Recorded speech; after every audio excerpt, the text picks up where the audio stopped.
thank you guys for all coming.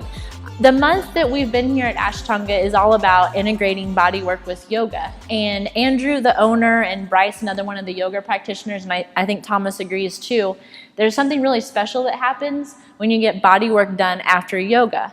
And the benefits last longer. You're in a more gentle state to be repositioned. Maybe you get a few natural adjustments. Maybe your muscle fibers are ready to be more pliable.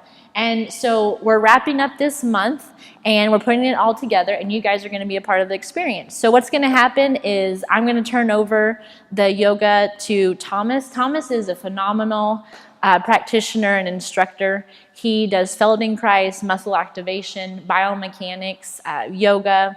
Am I missing anything else? Seems reasonable. Reasonable. Thomas is a man that I try to listen to and hang on every word that he says. He's going to lead us through some yoga, and then we'll wrap up. If you need to use the restroom afterwards, there'll be a short, tiny little break. You're going to lay down your mats. Your cards will be out front. All the practitioners will pick somewhere to start, and every 15 minutes, a new practitioner is going to come to you. And so in an hour, you're going to have 4 different people doing 4 different styles on you. Sound good? Yeah. Okay. Let's do it. We're all yours, Thomas. All right. So thank you guys for coming today. Thanks to Jesslyn for inviting me to come. Grab your block, first of all. Have a seat up on your block. I know some of you can sit without sitting on your block, but I invite you to sit on your block. Rest your hands somewhere on your thigh.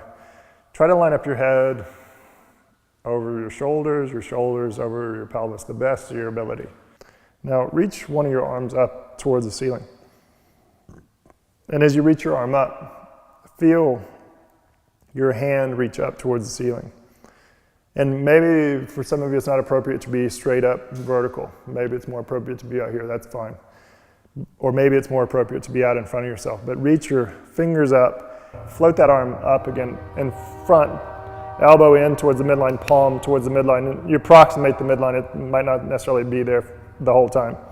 Use your other hand to support it. Give all your weight of this arm to the one that holds it. And totally relax, and then let go, and then all of a sudden you have to hold on. And manage your breath. Now lift up a little bit higher. Let go again, completely. And let go in terms of, in my case, my right arm, my right shoulder lets go. And then I let my left arm go. Float that same arm up again. And now drop your head away from the lifted arm. And see if you can keep the tissue that's between your neck and your shoulder soft. Say you lose your block, find some version of downward dog. Feel your ability to lengthen the 2 arms in respect to one another. See what that does for you. And see if you created any potential difference between the 2 shoulders. Okay, now soften downward dog for a second. Come back to our seat just for a second. Now simulate that same motion. Inhale, send the heel forward, toes out. Exhale back. And turn your foot out like a duck. And your thigh's gonna cramp.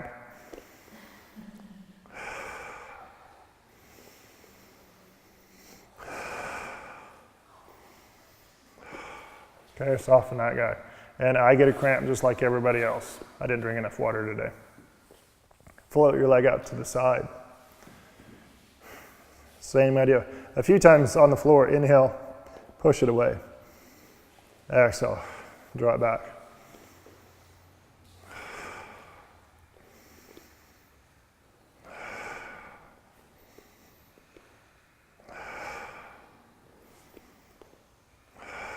Okay, now see, will it float up? And no big deal if it won't.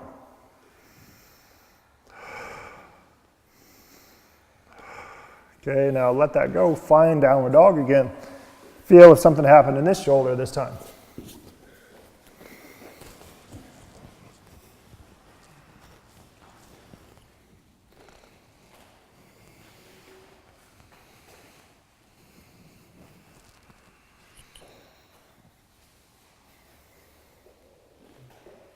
Okay, soften downward dog.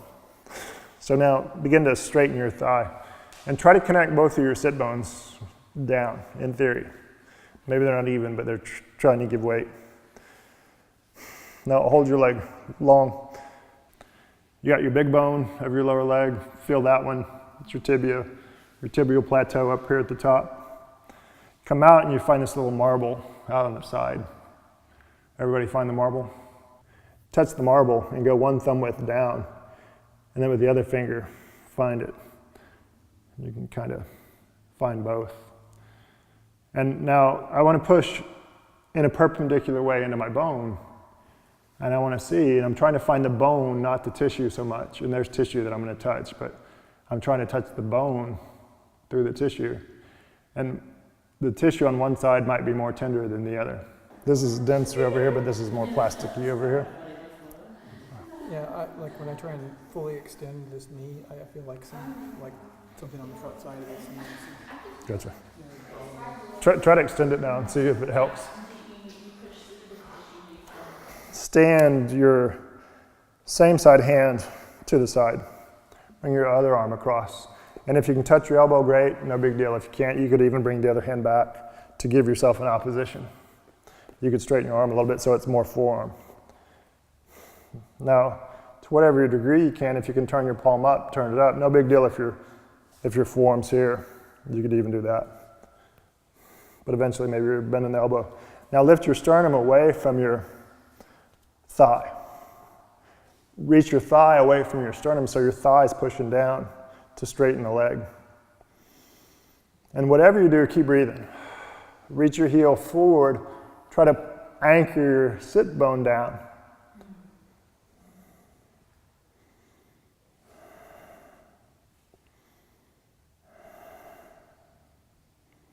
Okay, soften that guy.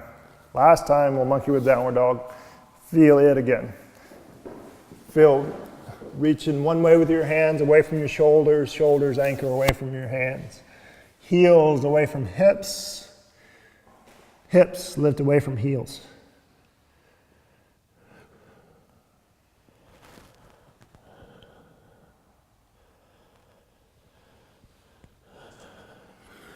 Now step up between the two hands. Inhale, Urdhva Uttanasana, pull your heart forward. Exhale, Uttanasana, forward fold. Inhale, gently draw yourself to stand. Reach your arms. Urdhva Uttanasana. Exhale, Tadasana. Do your fold again, and I don't care which leg.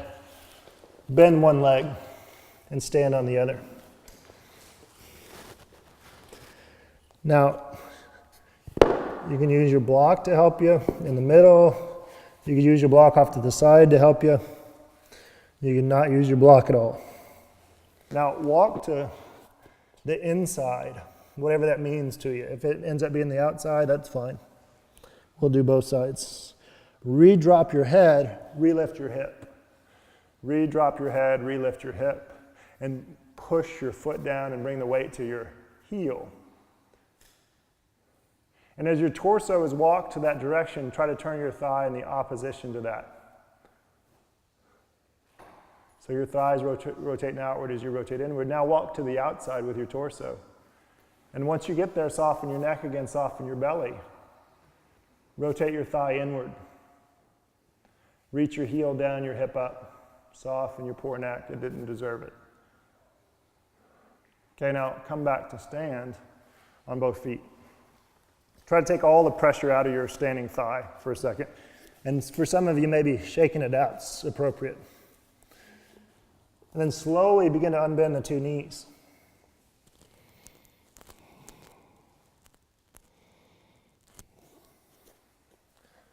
Okay, and then in theory, you created a difference.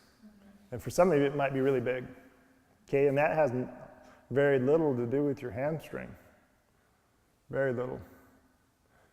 Okay, now grab your block and come onto your back for a second. And anybody have anything head or neck going on? Okay. If this is too much pressure on you, the back of your head, bail out. You'll get it somewhere else. But just rest your head on the block. And I'm trying to rest this little protrusion right here. I'm trying to rest right on the edge of that so that my block would be here. Okay, and do whatever you like with your legs.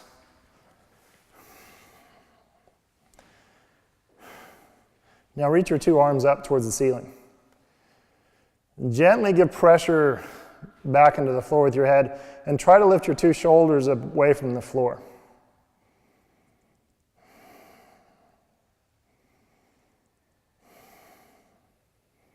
Okay, now soften the shoulders pressure. Okay, now just maybe 5-10 degrees of motion. Turn your head one way. Now lightly push your head back again. Reach your arms up. And again, to whatever degree you feel like, begin to lift your shoulders a little bit away from the floor. And who cares if they lift or not, as long as it's not causing you pain. Soften that. Soften your shoulders. Let your head turn a few degrees the other way. Gently press your head back.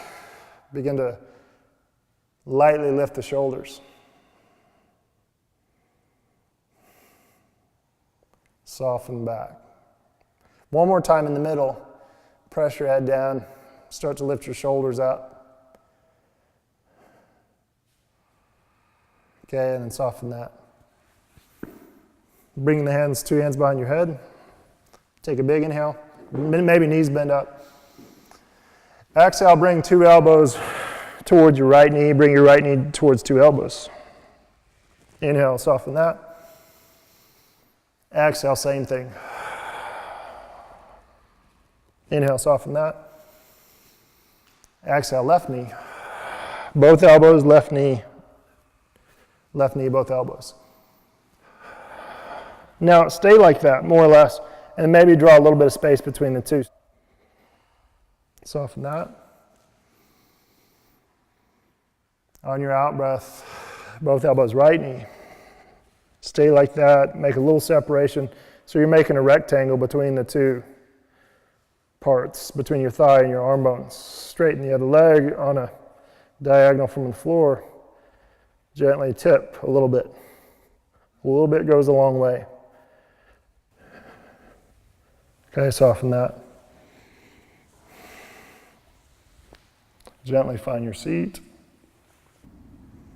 Now as you sit and breathe, see if you can start to bring your breath into your upper ribs and your side ribs.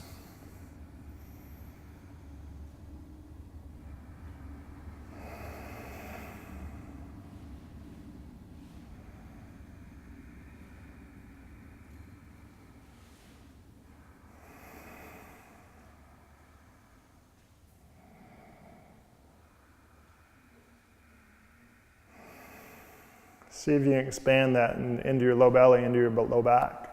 Upper ribs, side ribs, low belly, low back.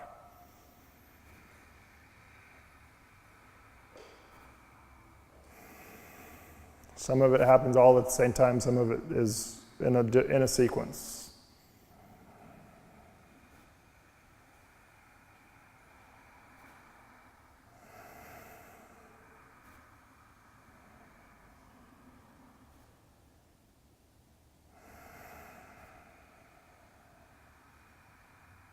Now, soften that for a moment. Okay, anybody have any blood pressure issues at all? No? Okay, if you feel like you get a little dizzy when you do this, just bail out of it. It's not that important. Different folks will focus on different aspects of the breath. I don't really like the term proper because proper sort of implies there's a way to breathe.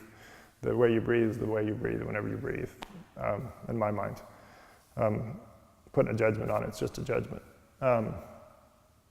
If we want to increase our inhale, say that's a good quality to have as a long inhale because you get more oxygen to your tissue, you get more oxygen to your whatever, your organs. You get more oxygen to all the processes that need oxygen in your body. But to focus on just the in-breath probably isn't going to work too well. It'll work in a real short-term way. So we're going to focus on the exhale. So see how long you can exhale. And then see how automatic the inhale becomes. And see how long the inhale becomes. So maybe, first things first, inhale for 8 counts, whatever 8 counts means to you.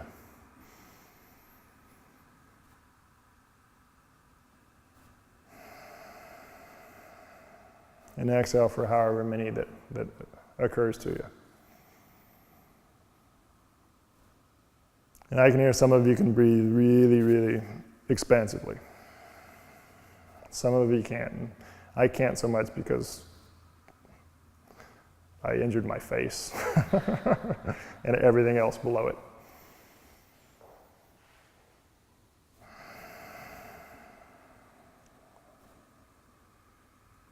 Okay, so now switch your focus.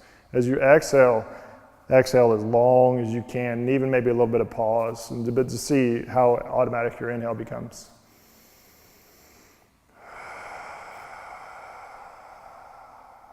When you don't think you can breathe out anymore, breathe out some more.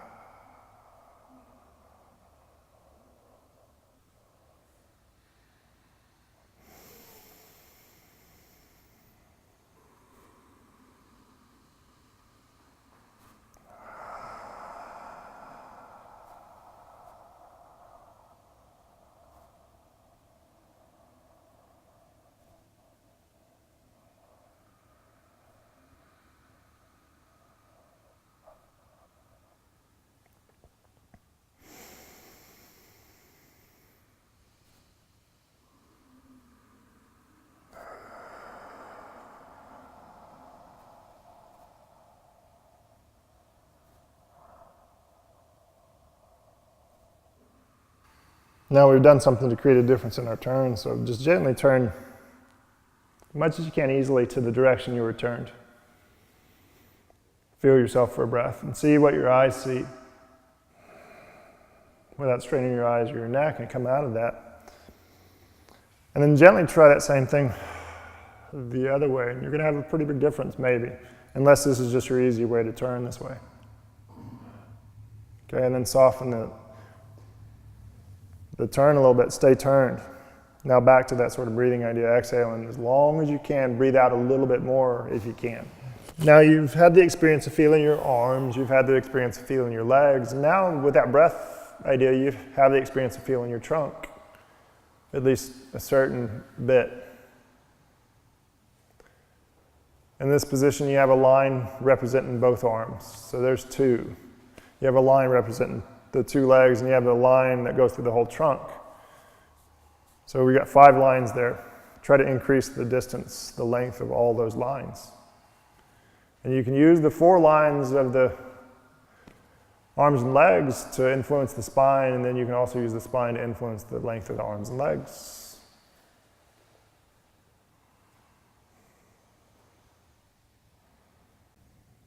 Okay, now that leg that's on top becomes the leg that's on bottom in a sense, and put it parallel to the front edge of your mat. Okay, and your 2 hands stand behind you to support your weight. So my top leg becomes my forward leg or my top leg becomes my resting leg for a second. Now this other foot that's standing now either can stand where it's at, or if you can create a little platform with your foot, as long as you don't have a real tender outer foot or inner foot, whichever it might be. Now encourage your knee on the side to go down, that's on the closer to the floor. Okay, and if your knee feels like it's close to the floor, then if it's okay, pop your tail up. So now the side that the knee's trying to reach down, that side's working really strongly in the tail. Knock on wood. Try to push your hip joint up, and if you feel comfortable here, if you don't worry about it. Lift your other leg. Keep pressing your knee away from your hip. Keep pushing your hip joint up. Gently feel the other side. Maybe you created a difference. Okay, and if you created a difference and then you take all the differences out, so to speak, give yourself advantage. Sit one more time.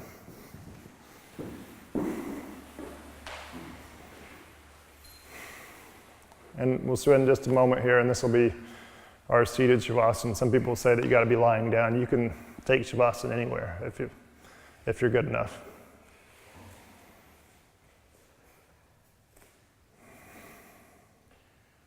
So everybody just lay down on your mat. Make sure your cards are out.